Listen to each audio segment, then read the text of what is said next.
Hey, yo, Fro Wrestling Podcast listeners, help us out and click subscribe to show your support. And if you are a YouTube user, make sure you enable notifications so you get updated every time a new episode of the Fro Wrestling Podcast goes up. In the meantime, if you have never been to Fro Wrestling Podcast before, check out our homepage at frowrestling.com where you can see all the topics that are coming to the Fro Wrestling Podcast. Check out our Saturday night episodes live every Saturday night, and don't forget to check out In Fro's Corner for all of our latest articles on the world of professional wrestling. And while you're at it, go to the fan vote tab and cast your vote in our latest tournament offerings, all available exclusively to Fro Wrestling Podcast listeners. If you want to become a member of the Fro Wrestling Podcast family, shoot over to our Patreon page at patreon.com/Fro Wrestling Podcast and become a member of the Fro Wrestling Podcast Patreon family. We would love to have you. Championships in the wrestling industry can be overused and underappreciated. They can be transitioned from wrestler to wrestler without much fanfare.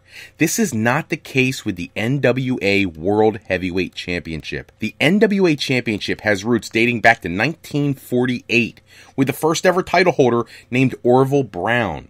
And it has been held by the greatest wrestlers to ever grace the ring: Ric Flair, Dusty Rhodes, Harley Race, Lou Thesz, and many others have carried what has become known as the 10 pounds of gold.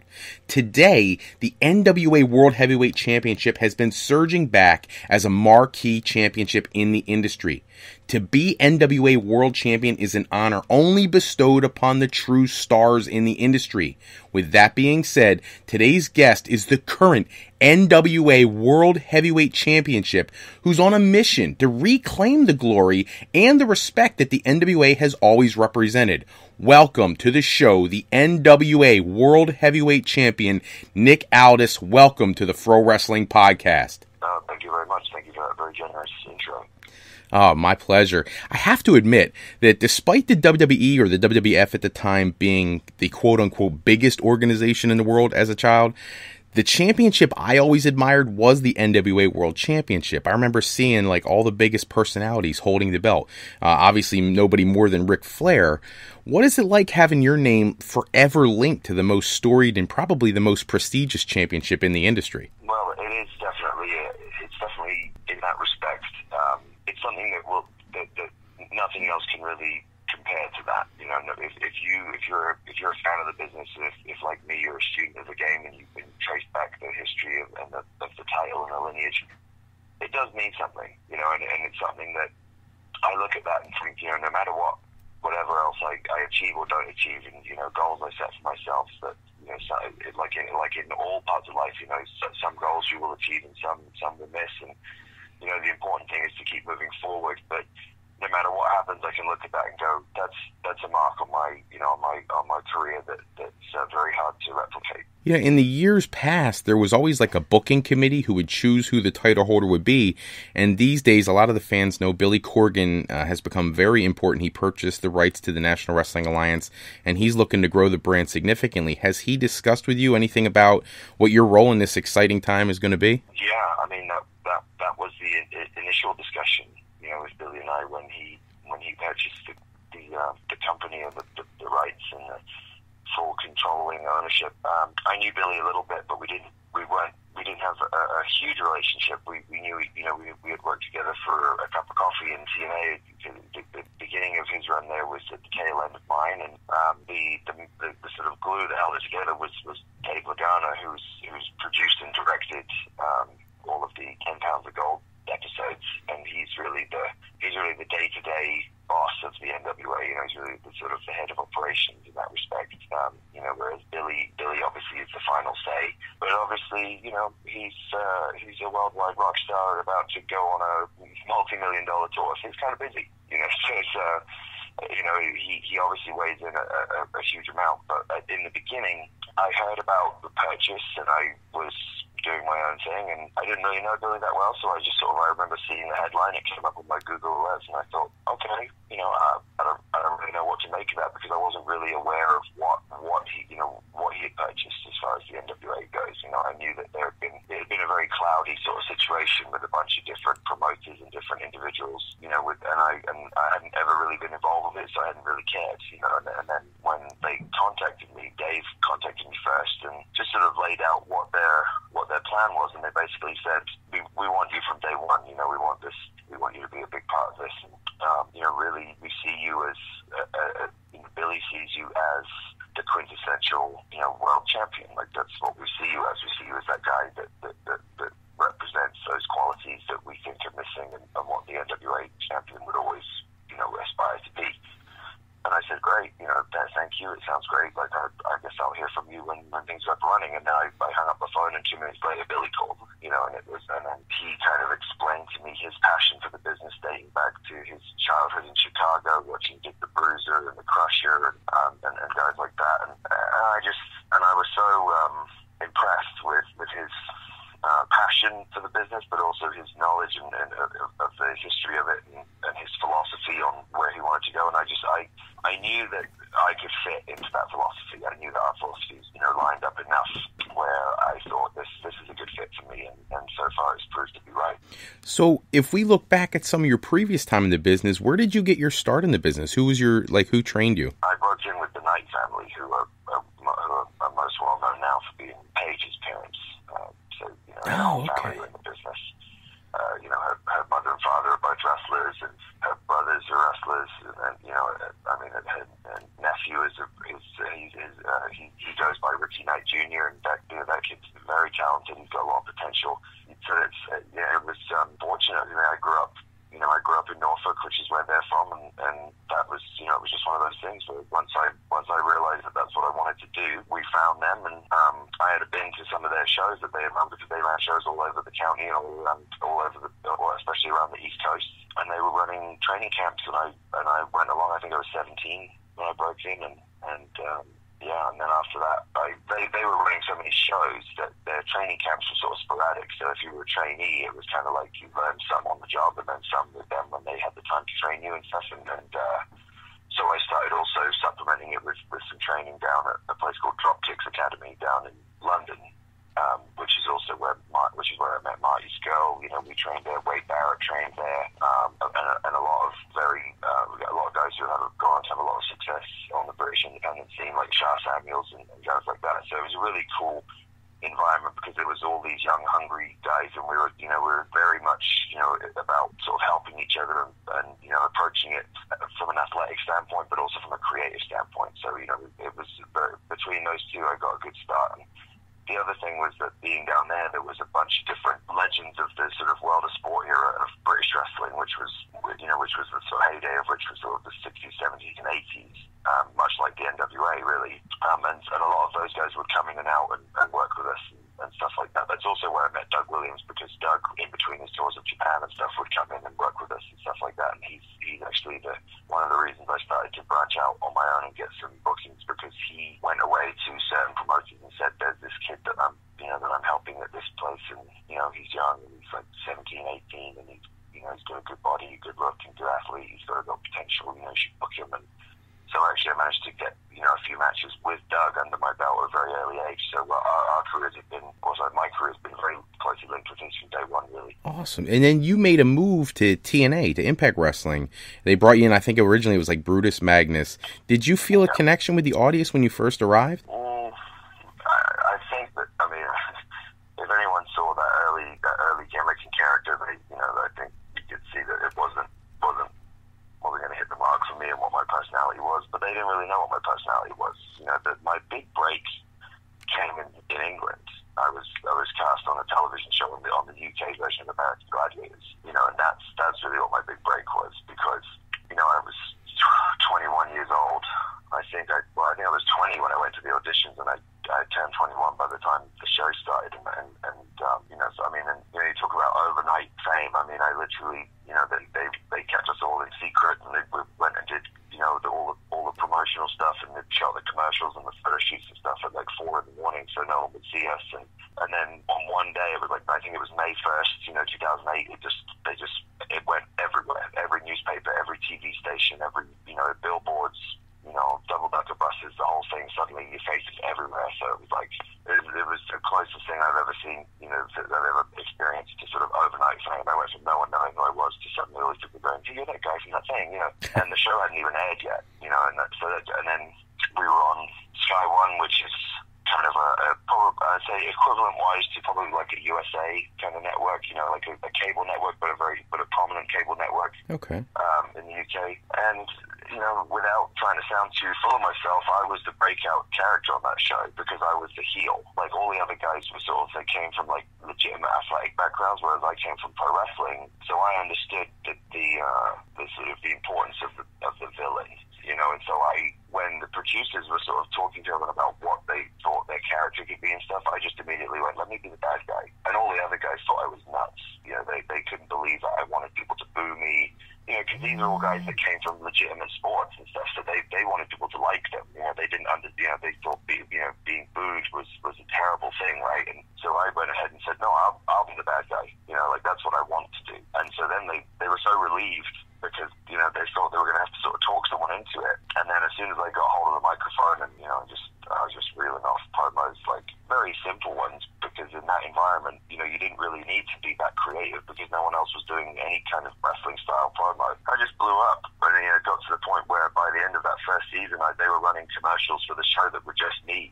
And at 21, it was such a big thing, and so I got a lot of media coverage, and I would do every bit of media I could, and I'd never turn down an interview, never turn down an appearance, anything like that, because I knew the importance of getting the gimmick over. And one of the people whose attention it caught was Dixie Carter's and Kurt Angle's. Dixie always tells the story that she sort of saw me in this magazine article, which is true, because it was AJ Styles was on the cover when he was at TNA, and it was a significant thing because it was the first TNA guy that had been on the cover as opposed to a WWE guy.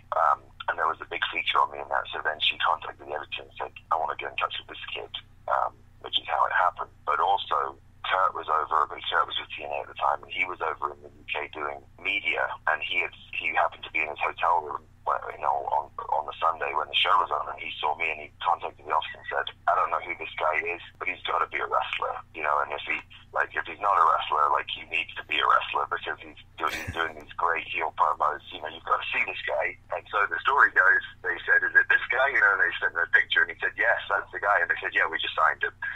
So it was kind of one of those strange things where they both sort of said the same thing around the same time. So yeah, the rest is history. I got picked up, and the thing with the character was that I think there was a bit of a miscommunication when it came to Vince Russo and the creative team, because they said, oh, this guy from Gladiators, and they didn't understand that it was American Gladiators, which is much closer to pro wrestling. I think they thought I was from a sort of Spartacus type of, you know what I mean? So I ended up with all the helmet and the skirt and all that stuff, and it was I remember getting this, and I was just too young and too naive to sort of say that's not what I do, So I just went, okay, I guess if that's what you want me to be, that's what I'll be, Whereas in hindsight, I should have just gone to Vince and been like, here's what I do on this show, and I'm sure, knowing Vince now, I think if I'd have shown him that stuff, he would have been like, oh, okay, we'll make you that guy. But I was just too naive and I was too scared to say anything, so I just, went along with it and went, okay, I guess I'll be this, Roman gladiator thing, which obviously didn't work at all.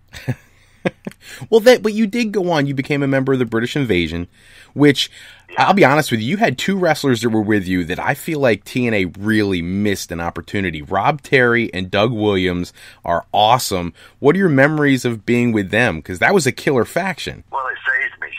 It saved my, I think I would have just been cut. And I think they would have just been like, okay, there's nothing there, or he's too green, he's too, because obviously the Roman gladiator thing wasn't working at all. And they had worked with Doug because Doug was well respected. He was one of those sort of, he was one of those guys on the scene that everybody knew, and then he had worked with Ring of Honor and worked in Japan a lot and worked all over the world.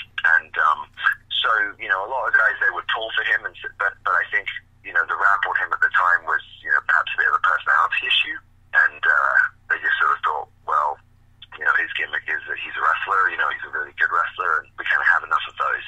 So this was a perfect way to sort of bring him in with some sort of gimmick, as opposed to just, here's Doug Williams, the technical wrestler, and that dynamic worked because basically I could be the mouthpiece, I could be the one who did, but I could be the young, brash kind of body with the and do the promos, and Doug could carry the load in the ring, and that's how it played out for the while. And so all the while, being around Doug helped me develop my in-ring skills, and being around me helped Doug develop his microphone skills.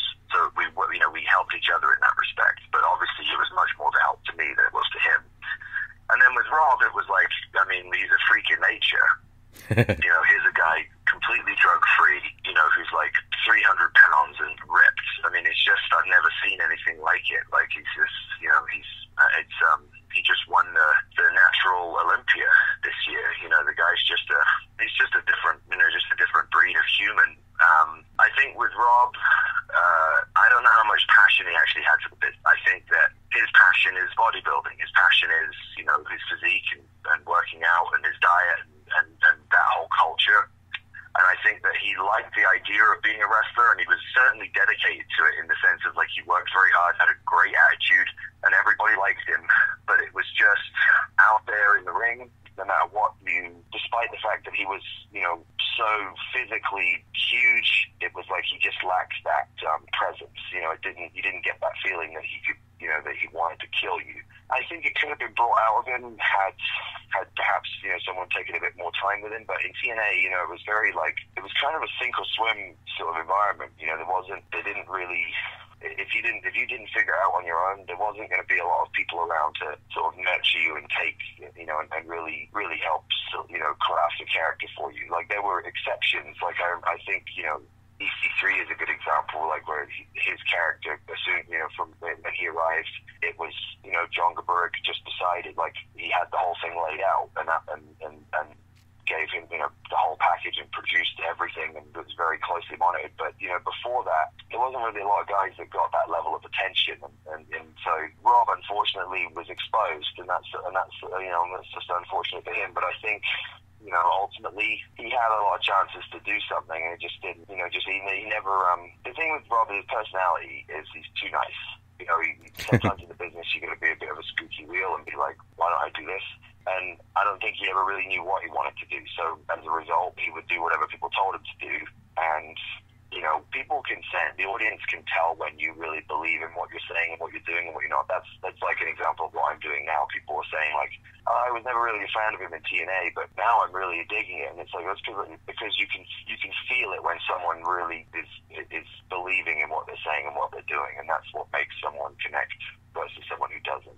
And then for a little while, you were in a team with Samoa Joe, and eventually you had a feud with him. How close were you and Joe? Was that legit, or was that more storyline? So I obviously respected Joe deeply, still do.